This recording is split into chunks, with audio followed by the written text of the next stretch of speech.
Members and guests, please continue to enjoy your lunch. But what we're going to do here as usual, now if I can have your attention, but please continue to enjoy your lunch, is I'd like you to welcome to the stage Patrick Smith, the Managing Director of AMC Consultants, to introduce our guest speaker, Andrew Cole. So please welcome Patrick Smith to the stage. Thank you.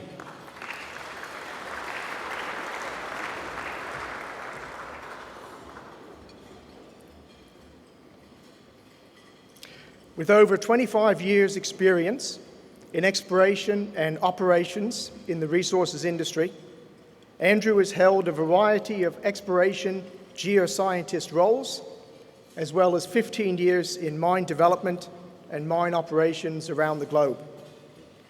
Andrew was Chief Operating Officer of Rio Tinto Iron and Titanium in 2013, responsible for the leadership of more than 5,000 employees across 4 operating sites, and at that time he was based in Montreal. He is particularly passionate about leading and developing people, creating safe workplaces, and building innovation culture. Andrew was appointed to Managing Director and CEO of Oz Minerals at the end of 2014. Within a short period at Oz Minerals, Andrew has implemented a new growth strategy for the company and more than tripled the share price. Andrew is committed to creating value and building strong relationships with all stakeholders.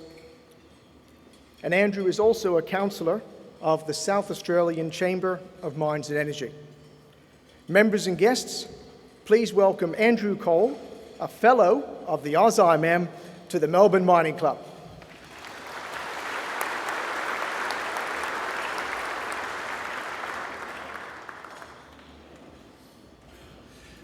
Thank you very much. Good afternoon to everybody. Good afternoon, Minister Canavan, Sir Avi Parbo, Richard Morrow, and ladies and gentlemen.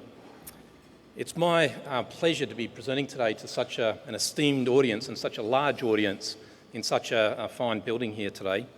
I would like to acknowledge the traditional owners of the land on the land that we're meeting today, the Wurundjeri people from the Kulin Nation, and I'd like to pay my respects to their elders, past and present. So at Oz Minerals, we've got a few things on the go at the moment. We've got an operation at Prominent Hill, obviously, that is running very hard. We're undertaking a construction project at Carrapateena. We've got a pre-feasibility study underway at West Musgrave, which is a copper-nickel project in Western Australia. We're already working on expansion plans for Prominent Hill and at Carrapateena for Phase 2. We've got a number of exploration projects underway here in Australia and overseas, and we have a takeover offer underway for Avanco, which is a Brazilian-based copper-gold mining company. These transactions are transformational for Oz Minerals, but they are transactions. So I'm not going to talk about much of those here today. I am going to spend the next 15 or so minutes talking about organisational culture. And I want to talk about this because I think it is the key to our potential success into the future. So whilst we do hear from time to time, people say how innovative and modern our sector is, society as a whole generally doesn't agree with us. There are no mining companies in the top 100 global innovative brands, and society perception, whether it's true or not, is not what decides whether we're successful. So my position today is that in an environment where we have constant change, a resources company like ours cannot stand still. We cannot choose to ignore the changes around us or the growing demands that are being placed on us. So for us, to become a modern miner is critical. It's not just a nice to have. And I believe with courage and an appetite for innovation and change and uncertainty, we can be successful. But I think if we ignore it, it's going to be to our detriment. Now, I was asked to be a bit provocative in my speech today, so I am going to be provocative today to help emphasise my thoughts for the next 15 or so minutes. But I'm going to do this about our self-reflections on Oz Minerals. which are helping guide our strategies and actions. And then I'm going to leave it to you to work out how these messages might fit with your organisations. So the Oz Minerals strategy is titled A Modern Mining Company. And as a result of that, I frequently get asked, what is a modern mining company? And it's a really good question. It's hard to answer, and it's taken us quite a while to work it out. So people usually start off by talking about autonomous trucks, digital transformation, Internet of Things, paperless offices, and all of those types of buzzwords we hear every day. So these might be indicators for some of the innovative things that are done in parts of our business, but that's not what I'm going to be talking about today, because I don't think these, at least in my mind, are what defines whether you are modern or not. So the Australian mining industry, I think, has done a fantastic job at getting us where we are today. We've built a very resilient culture around us, and I'm sure we're all here because we love this industry. But I think we are reaching a critical stage where we need to use different strategies to that we've used in the past. We need transformational change to be successful. We need to move beyond being reactive to threats, and we need to see opportunities. We need to get ahead of compliance and create our own agendas that respects our stakeholders' expectations. So without reflecting on the culture we have built, we won't earn the freedom to operate with less regulatory oversight. And a modern mining company would harness all of its people to use everything at its disposal to make sure we work safely and sustainably.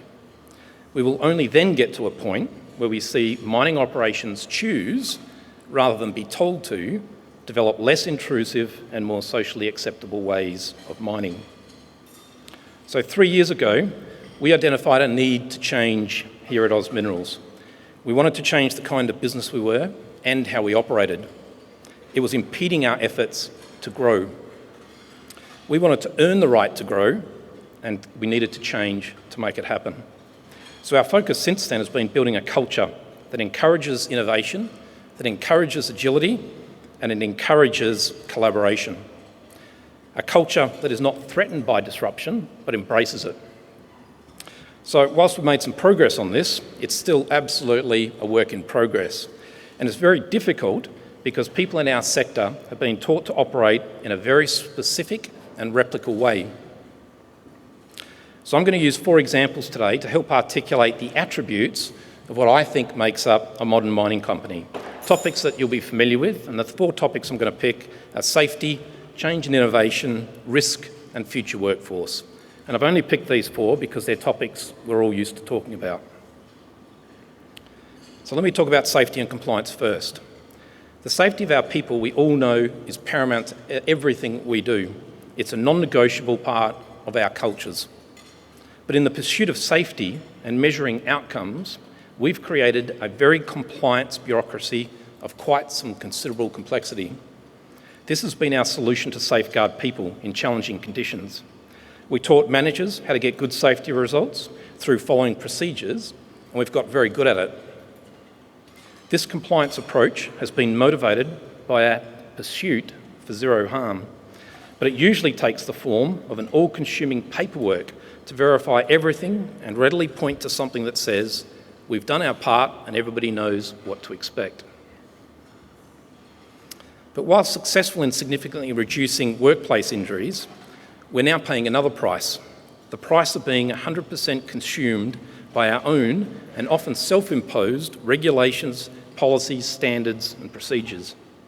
So as an example of this, in 2015, with a workforce of just over 1,000 people, Oz Minerals had over 5,000 controlled documents that defined our operating management system.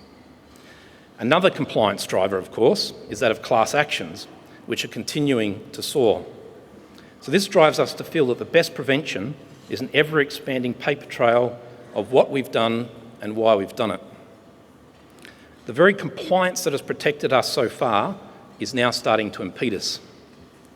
It prevents agility, it prevents discretionary effort, and it encourages herd mentality rather than independent thinking.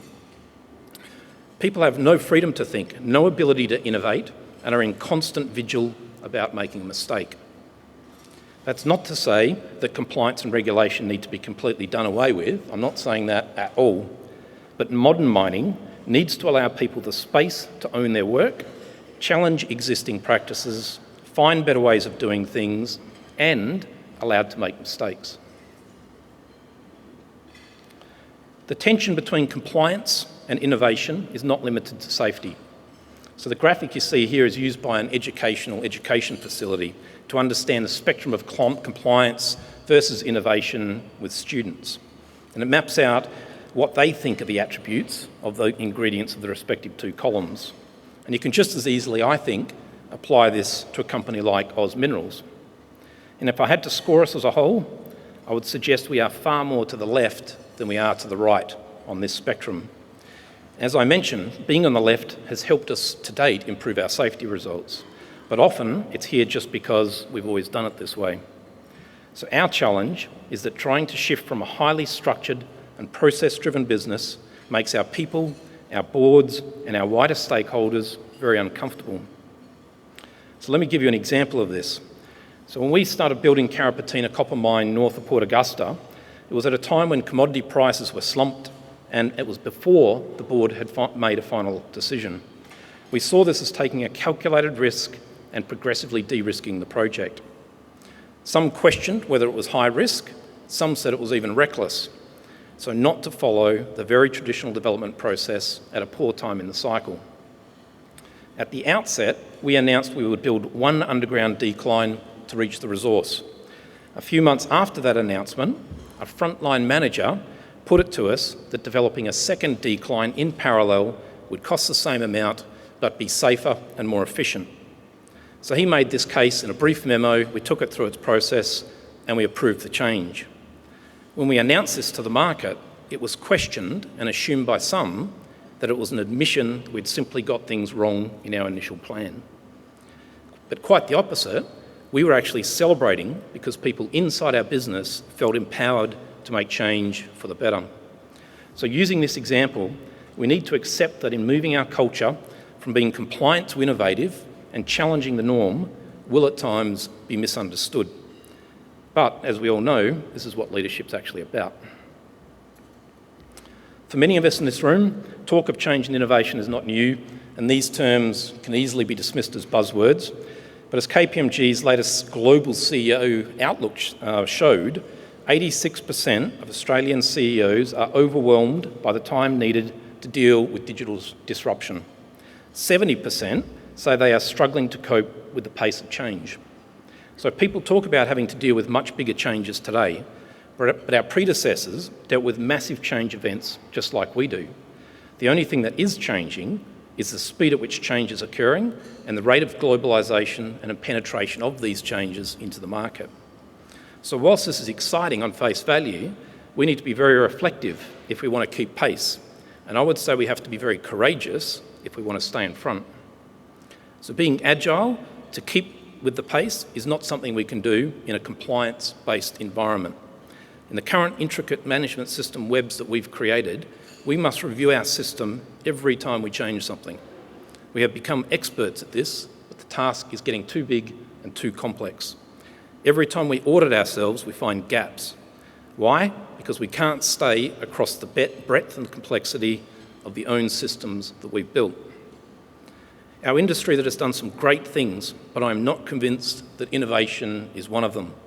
It seems that too often, too few people have been empowered to innovate, and frequently they are the ones sitting thousands of miles from the operating mine sites.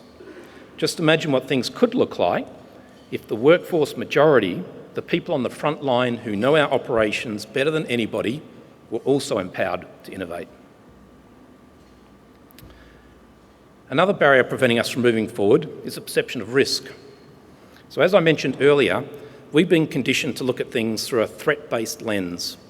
Compliance systems built on risk with plugs in place for everything that could go wrong. And it colours, I think, everything we do.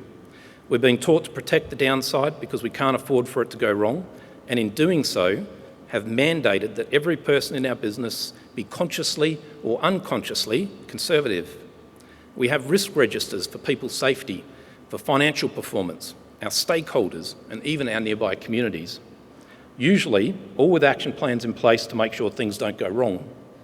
This approach changes how we view our wider interactions. It creates a winner-takes-all mentality. We are instinctively concerned by NGOs and the volume of noise they create, but why is it when we are mostly aligned on the fundamentals of protecting our fragile planet and creating strong social communities? Would it not be better, more often, to see groups as opportunities to work together? Unfortunately, I think it's second nature for us to go into risk mode and think of our responses through these lenses. Just as many companies' demises have come from not managing their risks, equally, many companies' demises have come about by not seeing the opportunities in front of them. Let me touch on the workforce. So having a workforce that's aligned with our company's strategy and objectives is absolutely critical to our success today. Having a workforce that has the right culture and is empowered to help us move forward will be absolutely critical for us tomorrow. As mining companies, we are run and staffed by highly technical people trained to think linearly, rationally, and scientifically. As mining companies, but what we are doing to engage people's hearts and minds. What do we have to do to get our existing workforce to intrinsically change the way they think and the way they behave? How do we make sure we can attract people into the future with the mindsets that we are after? We know people's basic desires and drivers are changing. We can't hang on to holistic beliefs about what people want from their lives. Even the basics we know are changing. Our industry is led mainly by baby boomers and Gen X. So these are people that tend to like written materials, rules, telephones, one-on-one face meetings, and are very loyal to their companies and their professions. But we also know the people who make up the most of our businesses and who will be tomorrow's leaders tend to be motivated by the opposite end of the spectrum. So the way that people's lives are changing is significant, and it's extending into the way we think and the way we work. People don't want to live their life at home where things are instantaneous, decisions transparent, and information free. Then go into a workplace where things are locked down, rigid, and absent of creativity. Newer generations don't value compliance cultures. They want more flexibility and the ability to create. We need to create environments that encourage independent thought and allow the status quo to be challenged. So I'm going to end this on quite a provocative note with our mining camps. So I'd ask you the question, do you remember the very first time you went to a mining camp? I certainly do, and I remember it being a very daunting experience. These camps are very powerful symbols, and they define who we are. They define our culture. But unfortunately, I can draw more analogies between a jail and our mining camps than I can in place of attraction and engagement. How we attract the workforce of the future is going to be a challenge, and we're likely to require very different skills and mindsets to those that we have today. So we will be competing with other industries for these people, and they likely won't be career miners. We need to create work environments that attract the brightest of these people, not just in our corporate offices where we tend to focus quite much a lot of our effort, but also in the places the real work is actually done. So in speaking about risk, compliance and culture today, I'm very conscious of what's been dominating the business press in recent months. To me, these events just further highlight the criticality of a debate such as this. So we need to reflect deeply and work on creating safe, innovative workspaces that attract great people and can help us culturally transform. Oz Minerals, with our tagline of a modern mining company, is questioning what being modern looks like to us. This is not an easy process, and we're certainly not always getting it right. And I think whilst we still have a long way to go, we're open to the challenge of building a truly modern culture where people are empowered and just see opportunity. Thanks very much.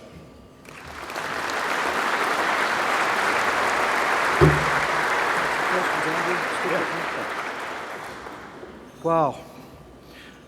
That's great thinking. No wonder the share price has tripled on that expect. Now, we've got Richard Shoddy here with the microphone, and we've also got Sam Street. Questions from the floor. Richard, I think you've got the first question. Richard Shoddy, please. Hi, Andrew. My name is Rory McNeese. I'm from the University of Melbourne. Thank you for your talk today. It's very encouraging as one of the younger members of the audience to hear that there's a focus on getting our attention. My question is, what steps have you taken to revise a success-driven performance model around employees in order to make it more tolerant of failure and innovation in that? Yeah, very good question. Very hard to answer because that goes almost to the very heart of the cultural transformation that you have to undergo. I guess my view is a lot of this starts with leadership, and it starts with the types of people that you bring into your business, and it starts with what their view of leadership is actually about. I think we too often say that we've got leaders in our businesses when in actual fact what we've created are managers of process. So running bureaucracies is a manager's job, leading people is a leadership job, and they are very different things to actually understand. They're very different things to do and practice very well. So I think even if you start at the very basics of having that differentiation in your conversation, it's a very good start. You can usually tell the people in your business who are great leaders because they do empower, they naturally empower people. And I think finding people who know how to lead as opposed to manage, I think is probably the most important step. And just listen. Quite often you'll sit with people, good leaders who know how to listen and respond to the question as opposed to not listen and tell people what they think they should hear.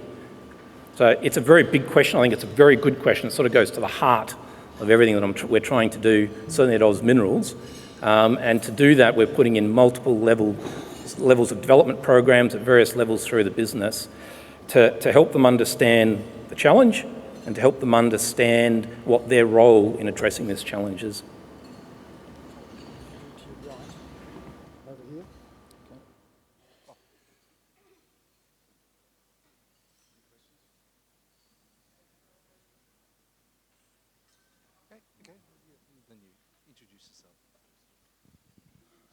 Hi, Andrew.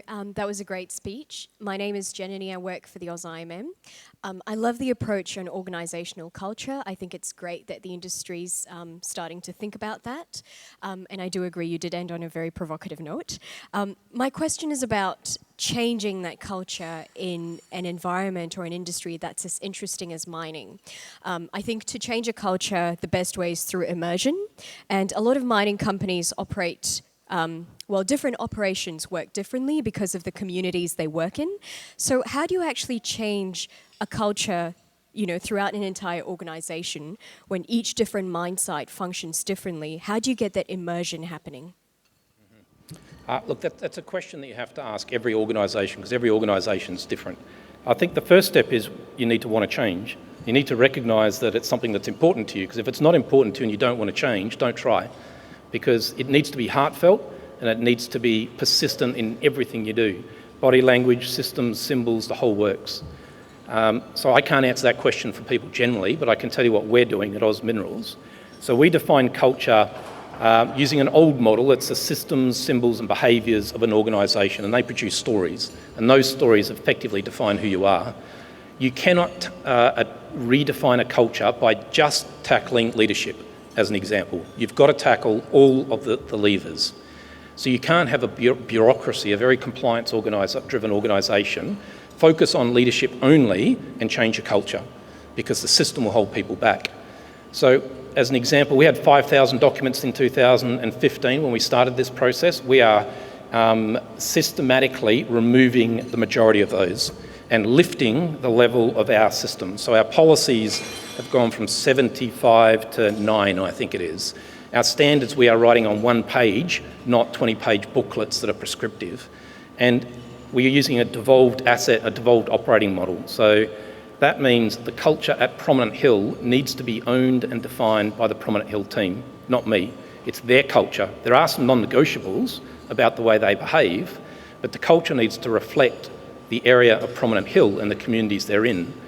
So I think you need to have a top-level culture, in our case, that is very focused on how we work, and our behaviours, which we have been very clear about, now constitute half of every person's performance review.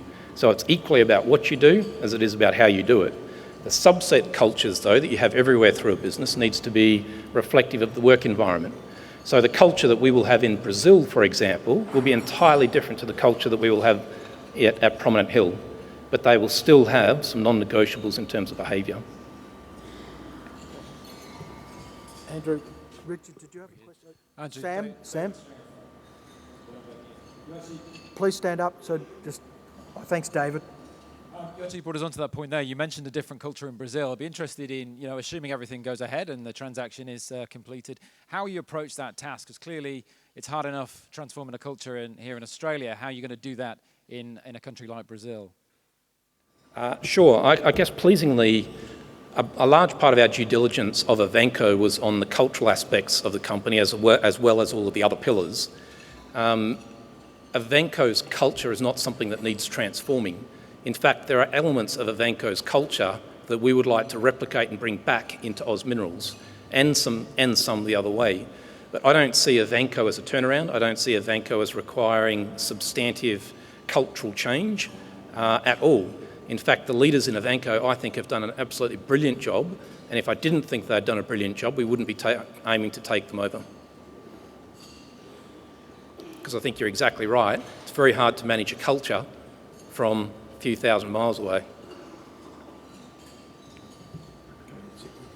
Maybe one or two more questions. We have one in the middle of the room, and if there's not one other one, we'll call it, please. Thank you, Andrew. That was a great presentation. Yolanda Teresi from ARC Venture International. Two quick questions.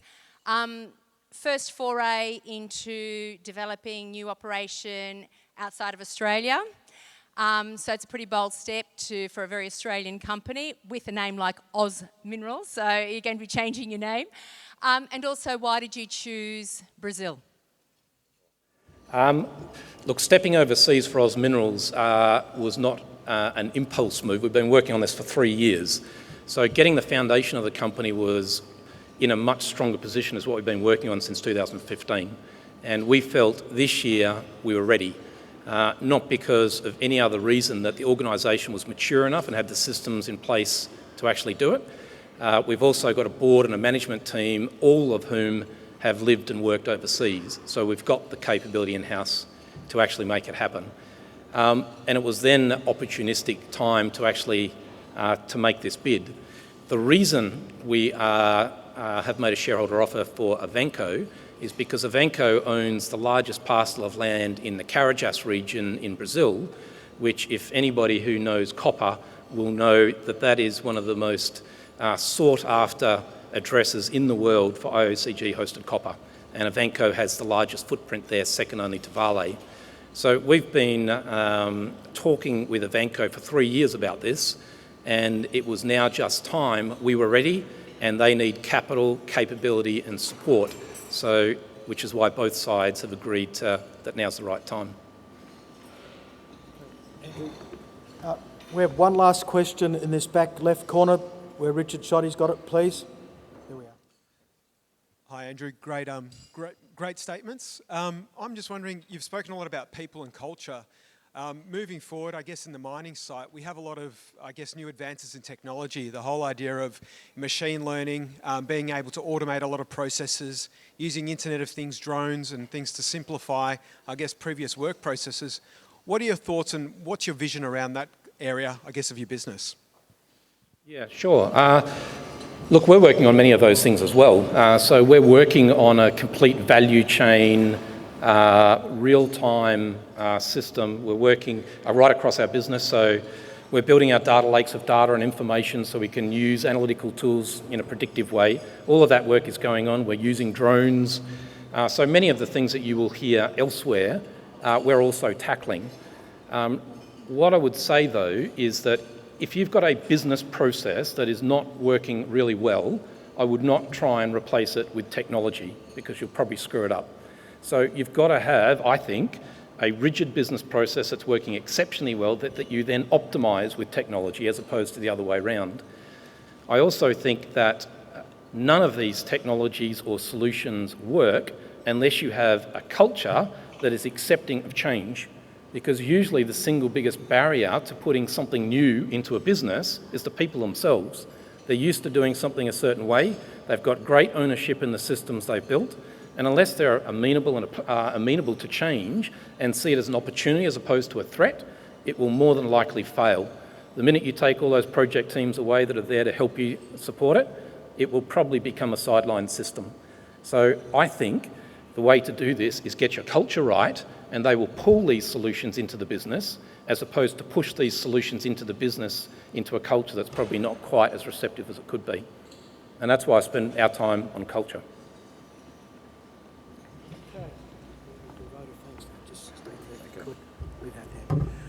Right, members and guests, Lorraine Meldrum is going to join me now from Swan Global to propose a vote of thanks to our guest speaker. Please welcome Lorraine.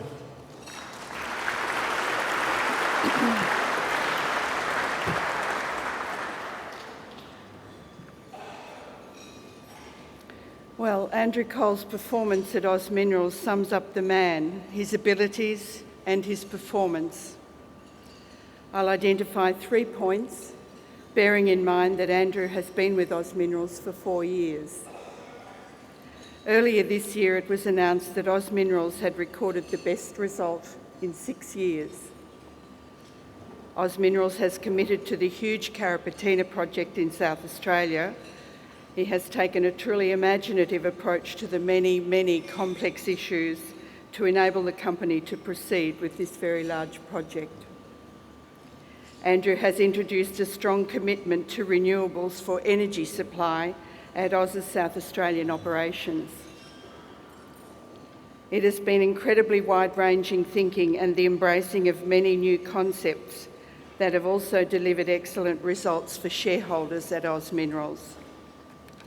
And with that, I add that Oz Minerals has a large cash balance and is debt-free.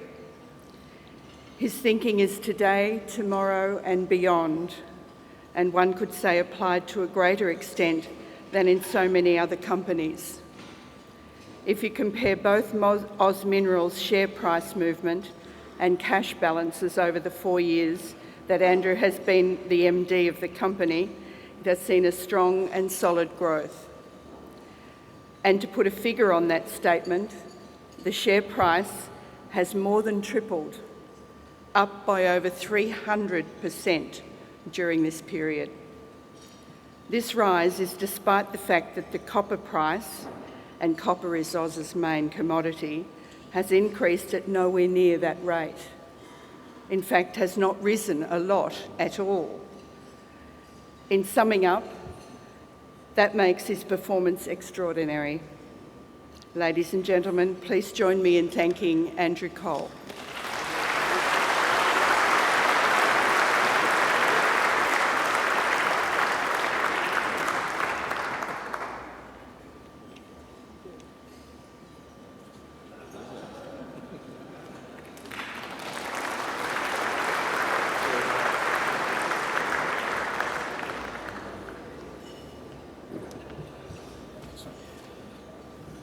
Well, we always find that the Rockhammer delivers to the CEOs a greater bargaining chip when they call people into their office and that's sitting there, so it's great. Members and guests,